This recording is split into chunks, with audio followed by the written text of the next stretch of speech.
So Kevin, a lot of people are starting to plan what they're going to do this summer, right? And a lot of people like to road trip to California. If you're already in California, you want to explore different parts of the state. And I know that you're moving your operation from this location here in Humboldt to another location in Humboldt near the historical One Log location. Mm-hmm. So I want to encourage people to like pack all their stuff in their car and come out to your new location, because after I've toured it today and seen what it's going to be, it's like almost like an amusement park for cannabis and outdoor people. So why don't you tell us a little bit about what people can look forward to when they visit this new One Log location on Highway 101?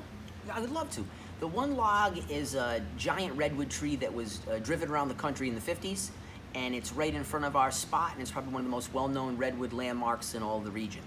And you can go inside the tree, and it's basically a little house, but it's a good-sized house inside of a tree. And it's just fascinating to have that historic piece. And what we did is we put in a dispensary and a nursery that one can go and tour. So you can go to the nursery and look through window and see what's going on inside the nursery itself. So for a lot of people that want to see cannabis in a nursery form, they'll have the ability. And the storefront will allow you to be able to purchase products from our region. And we're also putting in a museum that'll cover what is Humboldt County from a land point of view, meaning what makes Humboldt Humboldt, and then the history of Humboldt County's basically exploitation over the years, and then in '68 this reclamation of a culture where Humboldt had been hacked to pieces in gold mining and lumber, and in '68 you have a back to land movement, and from that movement forward the entire cannabis world we know now in America was built. And we want to be able to show all these components because they've never really been shown. We always show pharmacopoeia, which is cannabis medicine that was allowed before they outlawed it, and then hemp. But this is actually cannabis. People growing cannabis, ducking the helicopters, the indoor revolution, the big plant revolution, how 215 really changed the region, how Prop 64, the new legalization, has changed the region. And then from that point, 2018 forward, what's our future with cannabis in Humboldt County, and also really it mirrors what's our future with cannabis in all small counties like Humboldt. And that museum is what I'm excited about because it's the first time we've ever got to really do something like that, where you get to cover what we're pot growers. Like you said, a model in camouflage with a bag, you know what I mean? We're coming up with all these mock-ups of what it looked like for people in the bushes carrying soil bags, climbing up hills, ducking helicopters. What did indoor grows look like that were entire buildings that were filled with grows? What did underground bunkers look like? What was a grow dozer, which is the super trucks? What's the significance of generators, where so much of the indoor revolution was created under generator power? These are all the things that people have to understand so they can understand this evolution of an industry, so that they don't believe that the industry was created January 1st, 2018, and this new industry that we see today somehow happened overnight on its own with no history behind it. And it's the history behind it that lets you see an evolution and lets you be aware of choices and directions and how we got to those directions. And hopefully it allows the people who see it to be able to make better decisions on how they purchase cannabis and how they view cannabis and how possibly they even produce cannabis. So they get to realize that this was really a true homegrown movement. People didn't come to Humboldt to grow pot.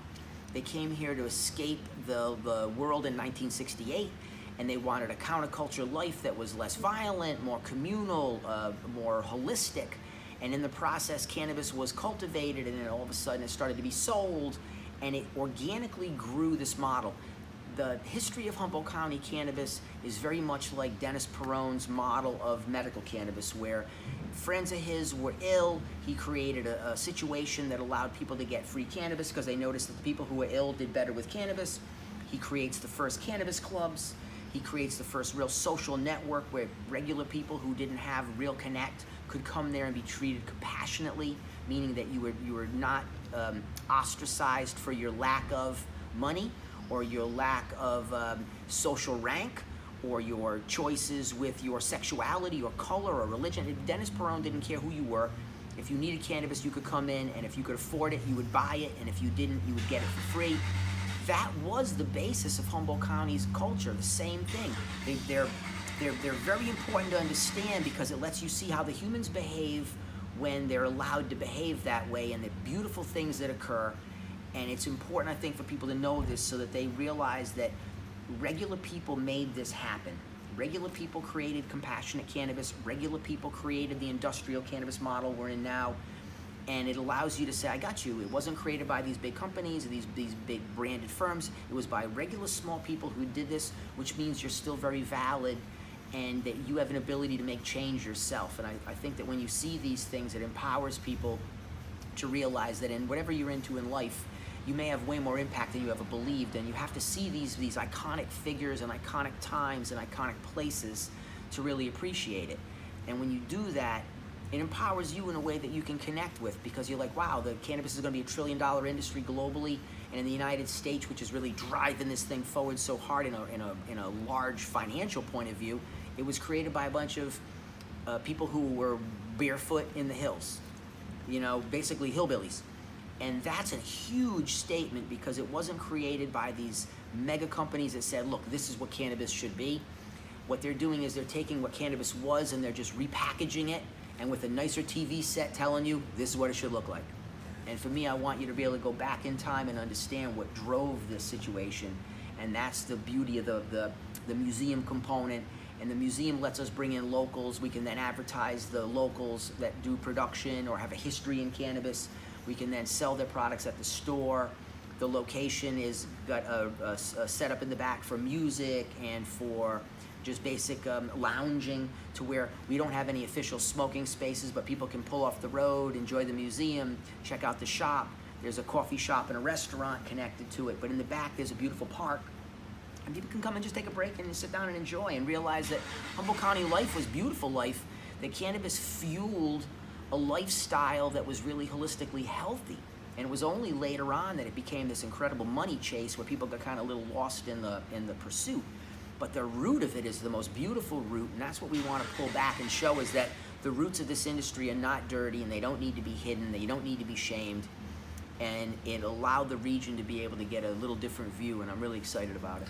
So for people who want to come out and check out the museum and see some of the awesome rare photographs you've gotten, some of the cool models, and they want to pick up some local product at your dispensary, I saw the beautiful lush field in the back. What are a couple of the big music events that people can focus on? Because if they're going to come out anyway, they might as well come out for one of these events and really be able to have a whole experience while they're there, and maybe spend the weekend. Oh yeah, no, we're really fortunate that we're right next door to French's Camp, which is the site of Northern Nights, the electronic music festival, and subsequently we're right next door to the same French's Camp where they have Reggae on the River. And so both of these events have been historically, I think Northern Nights is in its 6th year, Reggae might be in its 30th plus year, maybe even a little longer. I think I've been to like 20, 25, 26 of them. I've been to so many I forgot. And they're really awesome festivals because they're outside on the river, and they have been purchased by larger companies that have the ability to help with production. A lot of these smaller festivals needed assistance because everything's so expensive nowadays in producing these things. And so High Times was able to lease the Reggae on the River, and then the Emerald Cup crew, which was Tim Blake and I believe a Red Light, or I'm trying to remember the name of his exact name of the guy that he works with. They're going to take on the Northern Nights crew with the existing Northern Nights crew, so that what you have is you have some combined production on these different venues, and the events then can really succeed and shine, and they're killer. So if you've ever wanted to see an electronic music festival that goes on for a while, that's in, I believe, July, and then the first weekend of August of every year is Reggae. And so if you make it to one of these events, we're literally right next door to them on the driveway through. So just look to your left, and you'll see the one log, and come on and visit. And there's cabin lodging, there's camping, there's even VIP, 5-star lodging down the road. So you have beautiful hotels in the area, the Bembo's down the street. So you have some really upscale stuff, and you also have some really normal stuff too. So like the Eel River. Yeah, you can escape your life from the concrete and come to Humboldt where there's very little of it. And so it allows you, and it's not that far. I mean, really, it's only about 3 hours from the Bay Area. And 101 is a straight pipeline up, and it's very simple. You can't get lost. That makes it relatively convenient. And when you come up here, you're in a world that makes you think you're back in time. And I think for so many people that they need it. And the festivals in Humboldt are typically, very nonviolent, very little trouble. People are trying their best to enjoy each other as people, so it makes this beautiful type of environment that's unique. And for anyone who hasn't had a chance to check out the stuff here, I recommend it. Whether we were in the shop or not, it's really the festivals themselves have been supernatural for the region, and so many people have fallen in love with Humboldt because they came here to see music and they met the locals and realized, wow, you guys were all right. And the locals here aren't just men, it's men and women of all ages and all colors and all sexes. So Humboldt is one of the most really diverse group of production grids in the world, where everybody who came here was accepted as long as you didn't want to rat out your neighbor. And you were all right. And so you get to experience this really genuine, open type of situation that you don't really get in life too much. You're in urban areas, no one wants to talk. But here you can actually sit down and have a conversation and feel good. And it's just, I'm so happy that they were able to put the production teams together to keep these festivals running, and now we have a long-term stability on both of them, and it should really shine. The region should shine because of it. Right on. So we'll see you this summer at the One Log location on Highway 101, Humboldt County. All right. Bam. So will you turn that off? The next question I don't want to have recorded.